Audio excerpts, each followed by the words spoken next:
தரணி வாழ் தமிழர்களின் இதய ஒலி தமிழன் 24.com.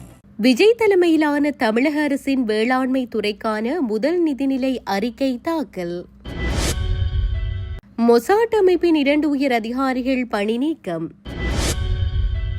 ஈரானுடனான போருக்கு விரைவில் முடிவு, ட்ரம்ப் வெளியிட்டுள்ள தகவல். உக்ரைனில் ரஷ்யா பயங்கர தாக்குதல், பொதுமக்கள் பலர் பலி. ஈரானில் கேட்ட வெடிப்பு சப்தங்கள், ஹோர்மோஸ் நுழைவாயிலில் பதற்றம். சுவிஸ் ஆஃப்ரிங்கன் நகரத்தில் குறைந்த விலையில் சிறந்த தரத்தில் உங்கள் வீட்டு தேவைகளுக்கான யாவும் ஒரே இடத்தில். Little Asia. இங்கே தாயகத்தில் இருந்து தரமான மரக்கறி, ஃப்ரெஷ்ஷான இறைச்சி, சுவையான மீன் வகைகள் மற்றும் ஆசிய, ஆப்பிரிக்க, தாய்லாந்தில் இருந்து இறக்குமதி செய்யப்பட்ட பலசரக்கு பொருட்கள் அனைத்தும் ஒரே கூரையின் கீழ். உங்கள் ஷாப்பிங்கை இனிமையாக்க 200க்கும் மேற்பட்ட கார் பார்க்கிங் வசதி. மேலும் ஹைவேயில் இருந்து வரும் 700 மீட்டர் தூரத்தில் மிக பிரம்மாண்டமான லிட்டில் ஏசியா எக்ஸோட்டிக் ஃபுட். இன்னும் என்ன யோசிக்கிறீங்க? இப்பவே வாங்க, கையோட அள்ளிட்டு போங்க. Little Asia exotic food, park வெக் 2, 4665 ஆஃப்ட்ரிங்கன். தொடர்புகளுக்கு 0627 981111. தொடர்பென விரிவான செய்திகள். தெற்கு ஈரானில் வியாழக்கிழமை இரவு 2 வெடிப்பு சத்தங்கள் கேட்டதாக தகவல்கள் வெளியாகியுள்ளன. அதன்படி குறித்த சத்தங்கள் ஹோர்மோஸ் நீரிணையில் நுழைவாயிலுக்கு அருகில் இருந்த எதிரி இலக்குகளுக்கு எதிராக நடத்தப்பட்ட ராணுவ நடவடிக்கையுடன் தொடர்புடையவை என ஈரானிய செய்தி நிறுவனம் தெரிவித்துள்ளது. உள்நாட்டு நேரப்படி இரவு சுமார் 9:40 மணியளவில் கெஷ் பகுதியில் இந்த வெடிப்பு சத்தங்கள் கேட்டுள்ளன. மூலோபாய முக்கியத்துவம் வாய்ந்த இந்த நீர்வழியில் ஈரானிய கடற்படையினர் மேற்கொண்ட இந்நடவடிக்கையின் முழு விவரங்கள் விரைவில் வெளியிடப்படும் என்று தகவல் இருந்த வட்டாரங்கள் தெரிவிக்கின்றன. இதேவேளை கெஷ்மிலோ அல்லது அருகிலுள்ள பந்தர் அப்பாஸ் துறைமுக நகரத்திலோ எவ்வித பாதிப்புகளும் ஏற்படவில்லை என ஹோர்மோஸ்கான் மாகாணத்தின் பாதுகாப்பு விவகாரங்களுக்கான துணை ஆளுநர் தெரிவித்துள்ளார். எவ்வாறாயினும் இந்த வெடிப்புகளுக்கான பின்னணி மற்றும் காரணத்தை கண்டறிய ஈரானிய பாதுகாப்பு அதிகாரிகள் தீவிர விசாரணை மேற்கொண்டு வருவதாகவும் குறிப்பிடப்பட்டுள்ளது. சட்டப்பேரவையில் பட்ஜெட் கூட்டத்தொடர் நடைபெற்றுள்ளது. நேற்று முன்தினம் முதன்முறையாக 2026-27 ஆண்டிற்கான திருத்தப்பட்ட நிதிநிலை அறிக்கை தாக்கல் செய்யப்பட்டது. இதைத் தொடர்ந்து நேற்று வேளாண்மை துறைக்கான நிதிநிலை அறிக்கையை அத்துறை அமைச்சர் வினோத் தாக்கல் செய்தார்.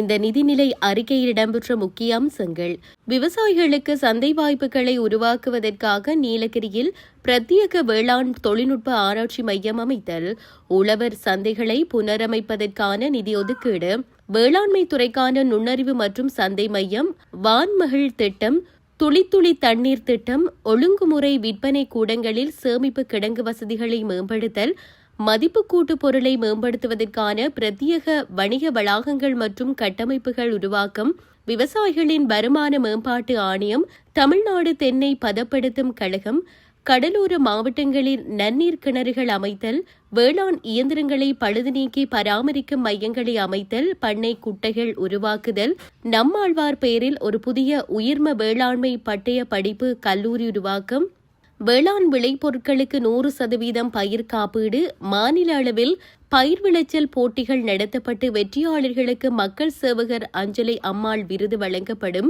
வெற்றி விவசாய விருது வழங்கப்படும், நம்மாழ்வார் விருது வழங்கப்படும், தமிழ்நாடு மண்வள பாதுகாப்பு இயக்கம் உருவாக்கப்படும், கரும்பு சாகுபடி மேம்படி திட்டம், பனை பாதுகாப்பு திட்டம், வெற்றி இல்லத்தரசி வீட்டுத் தோட்டம், செயற்கை நுண்ணறிவு தொழில்நுட்பத்தின் கூடிய உழவர் செயலி, 1 கோடி விவசாயிகளுக்கு மண்வள அட்டைகள் வழங்கப்படும், பருத்தி மறுபயிற்சி இயக்கம் உருவாக்கப்படும், மக்கா சோளா உற்பத்தி மேம்பாட்டு திட்டம் செயல்படுத்தப்படும், அண்ணல் அம்பேத்கர் வேளாண் உதவி திட்டம் செயல்படுத்தப்படும், விவசாயிகளுக்கான மும்முனை இலவச மின்சாரம் தொடரும், இயற்கை வேளாண் தொகுப்பு உருவாக்கப்படும், 2026-27 ஆண்டில் 131 லட்சம் மெட்ரிக் டன் உணவு உற்பத்திக்கான இலக்கு நிர்ணயம், விவசாய நிலங்களின் பசுமைக்காக வேளாண் காடுகள் திட்டம் செயல்படுத்தப்படும், தமிழ்நாடு தளிர்கீரைகள் திட்டம், மருத்துவ பயிர்கள் சாகுபடி ஊக்குவிப்பு திட்டம், வெங்காய சேமிப்பு கிடங்குகள் அமைக்க நிதி ஒதுக்கீடு, விவசாயிகள் ஆழ்துளை மற்றும் குழாய் கிணறுகள் அமைக்க மானியம் வழங்கப்படும். இப்படி வேளாண் துறைக்கான பல்வேறு அம்சங்கள் இந்த நிதிநிலை அறிக்கையில் இடம்பெற்றுள்ளது. தமிழக வேளாண் மற்றும் உழவர் நலத்துறை அமைச்சரான வினோத் வேளாண் நிதி நிலை அறிக்கையை தாக்கல் செய்வதற்கு முன் முதல்வர் ஜோசப் விஜயை சந்தித்து வாழ்த்துக்களை பெற்றார். ஈரான் அரசாங்கத்தை கவிழ்க்கும் நோக்கில் வகுக்கப்பட்ட திட்டம் தோல்வியடைந்ததால் இஸ்ரேலின் உளவு அமைப்பான மொசாட்டின் 2 உயர் அதிகாரிகளை அதன் தலைவர் ரோமன் ஹோப்மேன் பணிநீக்கம் செய்துள்ளதாக இஸ்ரேலிய ஊடகங்கள் செய்தி வெளியிட்டுள்ளன. பணிநீக்கம் செய்யப்பட்ட அதிகாரிகளில் ஒருவர் கடந்த டிசம்பர் மாதம் முதல் மொசாட்டின் உளவுத்துறை இயக்குநரகத்தின் தலைவராகவும் மற்றொருவர் அந்த அமைப்பின் ஈரான் பிரிவின் தலைவராகவும் பொறுப்பு வகித்து வந்ததாக தெரிய வருகிறது. ஈரானில் உள்ள சிறுபான்மை குழுக்களை கிளர்ச்சி செய்ய தூண்டி நாடு தழுவிய அளவில் பெரும் போராட்டங்களை உருவாக்கி தற்போதைய ஈரானிய ஆட்சியை அகற்றுவதற்கான எழுத்துப்பூர்வ திட்டத்தை இவ்விரு அதிகாரிகளும் உருவாக்கியிருந்ததாக கூறப்படுகிறது. அதன்படி இந்த திட்டம் திட்டமிட்டபடி செயல்படுத்தப்படாமல் தோல்வியடைந்ததை தொடர்ந்து மொசாட்டின் கட்டமைப்பு மறுசீரமைப்பின் ஒரு பகுதியாக இவர்களது பணிநீக்கம் மேற்கொள்ளப்பட்டுள்ளதாக அந்நாட்டு வட்டாரங்கள் தெரிவிக்கின்றன. ஈரானுடனான போர் விரைவில் முடிவுக்கு வரும் என்று நம்புவதாக அமெரிக்க ஜனாதிபதி டொனால்டு ட்ரம்ப் தெரிவித்துள்ளார். அத்தோடு சில வகை ஆயுதங்களின் விநியோகத்தில் அமெரிக்க ஆயுதப்படைகள் சவால்களை சந்தித்து வருவதையும் அவர் ஒப்புக்கொண்டுள்ளார். ஓவல் அலுவலகத்தில் பேசிய அவர், போர் மிக விரைவில் முடியும் என்றும் ஈரானால் நீண்டகாலம் தாக்குப்பிடிக்க முடியாது என்றும் தெரிவித்தார். ஈரானுடனான 5 மாத போரின் போது அமெரிக்க ராணுவம் தனது அதிதுல்லியமான நீண்ட தூர ஏவுகணைகளின் உலகளாவிய கையிருப்பில் பெரும்பகுதியை முடித்துவிட்டதாக சர்வதேச ஊடகங்கள் செய்தி வெளியிட்டிருந்தன. இதுகுறித்து எழுப்பப்பட்ட கேள்விக்கு பதிலளித்த ட்ரம்ப், அமெரிக்காவிடம் சில குறிப்பிட்ட சக்தி வாய்ந்த ஆயுதங்கள் கிட்டத்தட்ட வரம்பற்ற அளவில் கையிருப்பில் உள்ள போதிலும் மற்ற சில ஆயுதங்களின் விநியோகம் சற்று குறைவாகவே உள்ளதென்பதை ஏற்றுக்கொண்டுள்ளார். மேலும் நிலைமையை சமாளிக்க பேட்ரியாட் மற்றும் டோமாஹாக் ஏவுகணைகளுக்கான வசதிகள் உட்பட கூடுதல் உற்பத்தி ஆலைகளை அமெரிக்க பாதுகாப்பு நிறுவனங்கள் கட்டியெழுப்பி வருவதாகவும் அவர் கூறியுள்ளார். உக்ரைனின் கிழக்கு நகரமான பாலக்லியாவில் உள்ள வீடுகள் மீது ரஷ்யா நடத்திய தாக்குதலில் 3 பேர் உயிரிழந்துள்ளதாக கூறப்படுகிறது. அதன்போது ஏற்பட்ட தீயை அணைக்கவும் இடிபாடுகளை அகற்ற மீட்புக் குழுவினர் தீவிரமாக பணியாற்றி வருவதாக அந்நாட்டு ஊடகங்கள் தெரிவிக்கின்றன.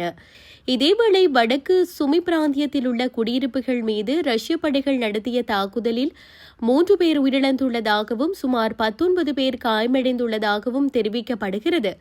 அத்தோடு சுமி நகரிலேயே வான்வழி குண்டுகள் மூலம் நடத்தப்பட்ட மற்றொரு தாக்குதலில் மேலும் 12 பேர் காயமடைந்துள்ளதாக உக்ரைன் காவல்துறை தெரிவித்துள்ளது. தெற்கு ஹெர்சன் பிராந்தியத்தில் ஒரு வான் மீது நடத்தப்பட்ட ட்ரோன் தாக்குதலில் 6 பேர் காயமடைந்ததாகவும் கூறப்படுகிறது.